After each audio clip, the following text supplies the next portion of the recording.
When I live in the United States, sometimes young people come and tell me, Ustad, it's really hard to be Muslim in America. And I say, I've never heard something more ridiculous in my life. If our Islam, in the millions, hundreds of millions, billions of Muslims around the world, if the vast majority of us will only be Muslim because our parents are Muslim, because our environment is Muslim, then our Islam is in trouble. Our Islam is in trouble because the environment is changing.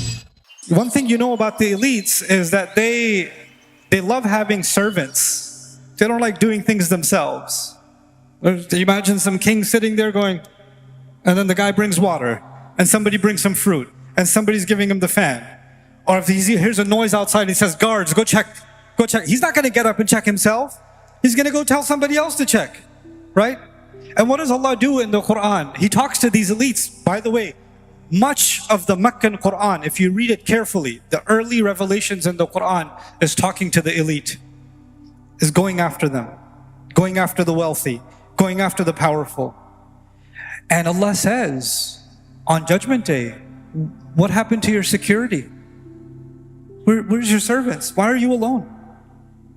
And then he's about to be humiliated on Judgment Day, and Allah says, "Dhuq, innaka antal azizul kareem." You know, Allah says, "Ma lahum min dunihi min wali wala nasir." They're not going to have a protector, no helper. You see, when the king would get in trouble, he'd go to the church. When the church would go to trouble, they'd go to the king. When both of them got in trouble, they'd go to the wealthy. They would find each other's help. Judgment Day comes, he's like, where's my people? Hello, who I gotta call? I don't have anybody to go back to. The Quran was destroying the recognition of this hierarchy. All human beings are equal. All human beings deserve dignity. Nobody's born in a lesser class. Nobody deserves less respect because they have less money. Nobody deserves more respect because they have more power. That's not the case. Respect, karam, comes from taqwa. Respect comes from somewhere else completely. And this was it sounds like a beautiful idea, but it's also a really dangerous idea. It's actually a truly dangerous idea. Because if you accept this idea, then you cannot just tell people what to do and they will not question you. Because if I tell you something, you have a right to ask me a question. Hey, that doesn't make sense. I can question it. Where did you get this from? What's your evidence? Hatu burhanakum in kuntum sadiqeen. Bring your evidences. But if you're the church or if you're the spiritual elite and you speak on behalf of God and you can never even be questioned, nobody can even ask you a question because questioning you is the same as questioning God Himself, well, that image is shattering. This is why you find in our tradition, the Muslim scholarly tradition is very different from the Jewish tradition and the Christian tradition and other traditions. In our scholarly tradition, one scholar will write a tafsir of the Quran. And another scholar will write another tafsir of the Quran and will debate the opinion of the first scholar and say, he wrote this, and here's why I disagree with him. And nobody looks at that and says, look at this, kufr. How could he disagree with this name? How could he just, no, nobody's a pope. Nobody's holy. These are all human beings making their best attempt to understand the word of Allah. And they can disagree with each other. They can have debates with each other. And this is actually the power of our religion. The other interesting thing that happened in the time before Islam was nobody had access to the Bible. You couldn't just pick up the Bible and read it. You have to go to the proper authority. They will tell you what it says. People didn't actually have a copy of the Torah and the Injil among them. They didn't have that. They knew some basic du'as and the prayers, but the text was in the possession of the church. The text was in the possession of the rabbis. When Allah gave us the final revelation, He didn't give it in the form of a text that is supposed to be preserved somewhere hidden, only to be kept, to be accessed by the very special few. The Quran was memorized and the Quran was spread by the tongue, and any ear could hear it. It's no longer classified information. Everybody has access. And this was actually a revolution by itself. Everybody has access to education. Everybody has access to Allah's words. Everybody should be thinking about Allah's words. And then they should be going to those who know more than them and learning, hey, what does this mean? What does this mean? And they should be inquiring. They should be thoughtful believers. They shouldn't just be believers because somebody told them to be believers. They should be believers on their own. Ala basira. This was a profound revolution. This is actually the revolution of Islam. That's what the Prophet ﷺ brought. I say this to you because we're living at a certain time in history. It's been, 1,500 years, 1,500 almost years since the coming of the Prophet ﷺ. So it's been a long time. طَالَ عَلَيْهِمُ الْأَمَدُ, like the Quran describes about the people before us. A long time has passed over them. What happens over time? What happens over time is we forget some of the things that were there in the beginning. We become a culture. Just like every other religion became a culture. We're born into a Muslim family. We're born into a Muslim community. We're used to things being a certain way. We never ask any questions. We never inquire. And we accept Islam because our environment is Islamic. Please listen to this carefully. We accept Islam because we found in our family or in our community an Islamic environment. So our Islam didn't come from the inside, it came from the environment, which is outside. But now times have changed. Even if you're living in Trinidad, or you're living in Texas, or you're living in Lahore, or you're living in Dhaka, I don't care where you're living in the world, your environment is not just a physical environment. There's an environment on this device right here. There's an environment right here. You are now exposed to things you were never exposed to. Human beings were never exposed this way before, ever. So your environment that kept you safe, and you could just be comfortable in your belief, because everybody around you believes the same way you do. It's no longer the case. It's being challenged. It's being questioned. It's being made confusing. Now you have two choices. If you want to save your Iman, you want to save your faith, you have two choices. I'm going to shut down the internet. I'm going to shut down all world communication. Don't talk to anybody. I just want to stay within the few people that will protect my Iman. Everything else is fitna. Everything else is kufr. Everything else will destroy me. By the way, a couple of thousand years ago, the church was telling the public, don't learn, don't ask questions, don't inquire, because if you learn anything outside, it will ruin your faith. It will ruin your faith. That's what the church was telling the people. Don't learn. That's why they were burning books. They were burning books because they didn't want people to learn, because if people learn, they'll start questioning Christianity. We can't have that. That will destroy this whole system. And so if our solution is, we better not learn anything, we better hide to protect our Iman, we are forgetting who we are. Allah gave us this religion not to hide from the environment.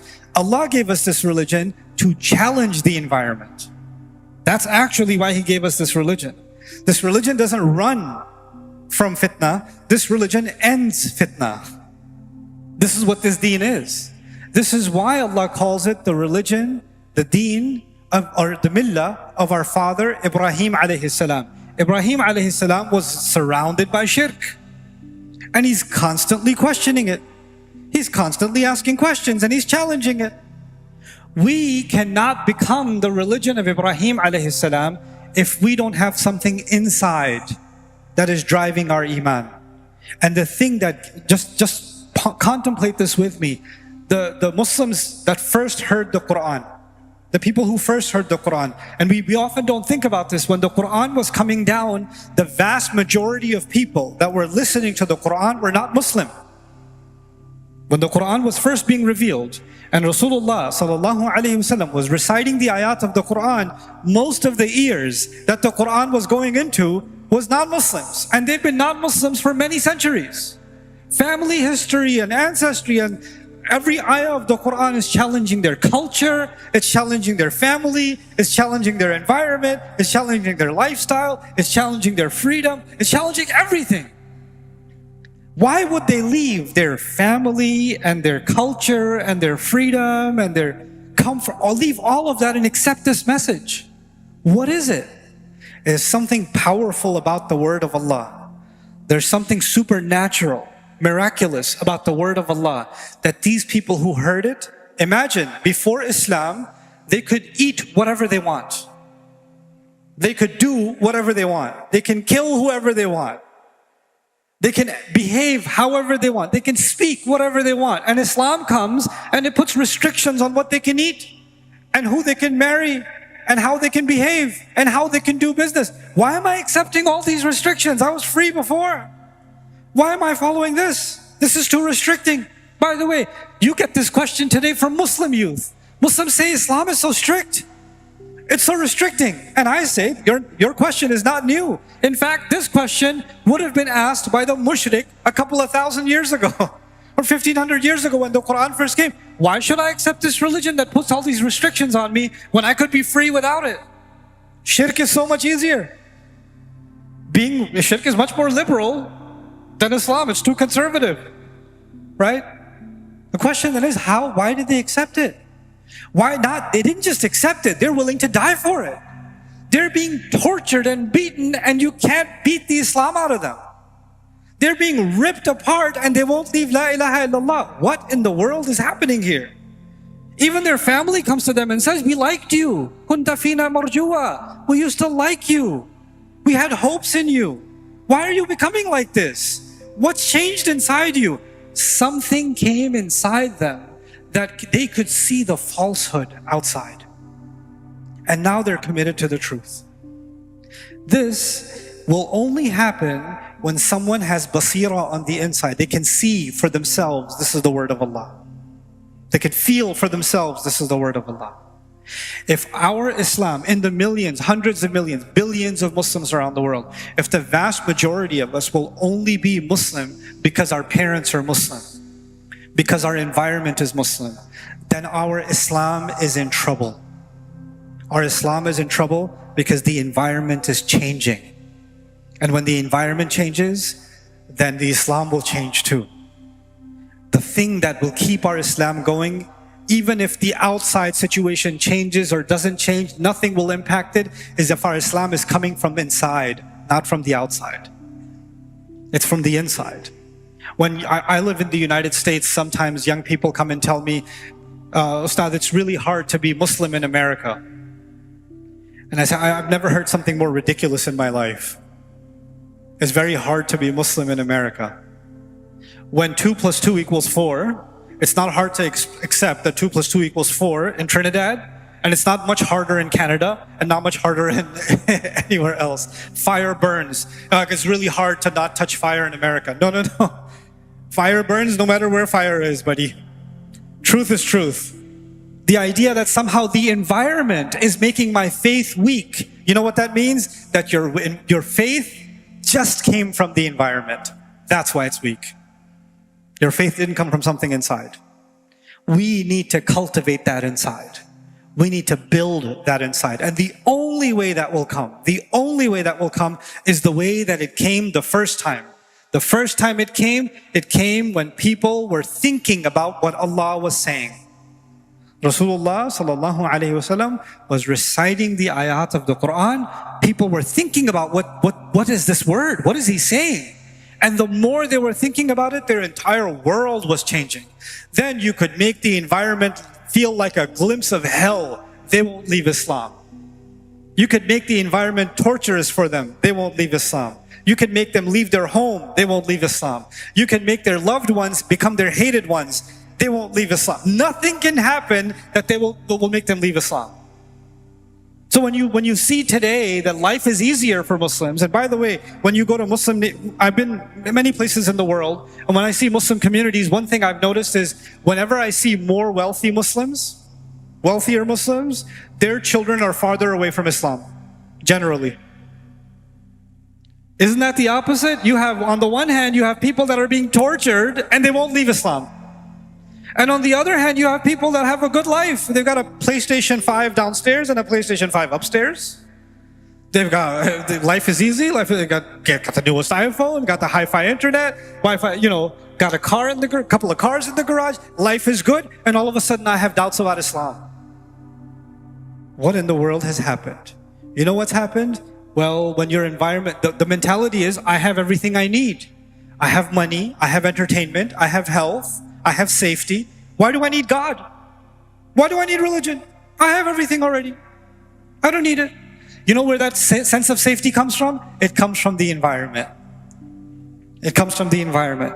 So now people are losing their faith because of the environment.